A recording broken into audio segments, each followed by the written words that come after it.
Most people would rather cross the street than deal with them, but they were home to me. A group of 17 to 24-year-old street gang and court-involved black and brown kids. I counseled them. I was their mentor. I led them in the right direction. After all, it was only a few years before that people were crossing the street to avoid having to deal with me. I experienced my city in many ways as a child growing up, as a young person who got sucked into the street life that all too often sucks us in communities, low-income communities like mine. I then became a youth worker, a wife, a mom, a homeowner, and an activist. And as I'm in city council and I'm activisting, and I know it's not a word, and I'm speaking up on behalf of affordable housing, and I'm advocating for more supportive services for our young people and social justice, I looked at the elected officials and I'm like, they don't look like me, We had 11 city councilors, 9 of them were white, 1 was a woman, none were moms, and 0 were Latinos. And I didn't understand how a community like Chelsea, where you have 70% Latinos, how you cannot even have one. And I'm not saying that you have to be Latino to adequately represent the community, but yeah, kinda. So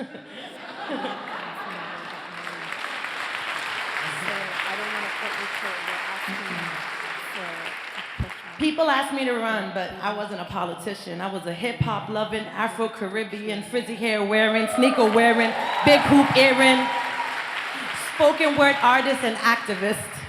Boom, I see you. Who often felt out of place when I was around politicians, and to be quite frankly, I still do.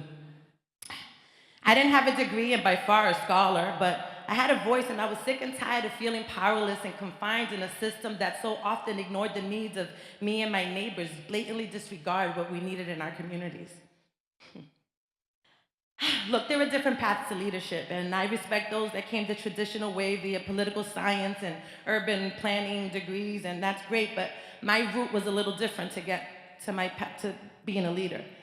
I attended the School of Hard Knocks. I had a couple of run-ins with the law, and I had my fair share of losses that humbled me straight.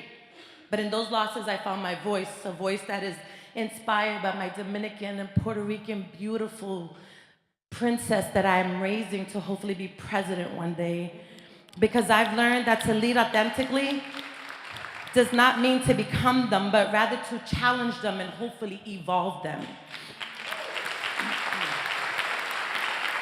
The ones that should lead aren't the ones with plaques on the walls that dress or walk or talk a certain way, but those of us that understand what it is to be on the other side of justice and power and opportunities.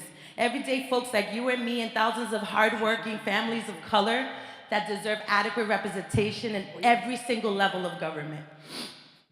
If not for this realization, I wouldn't have taken the leap of faith and wouldn't have earned my spot as the only female at-large city councilor in Chelsea and vice president of the Chelsea City Council.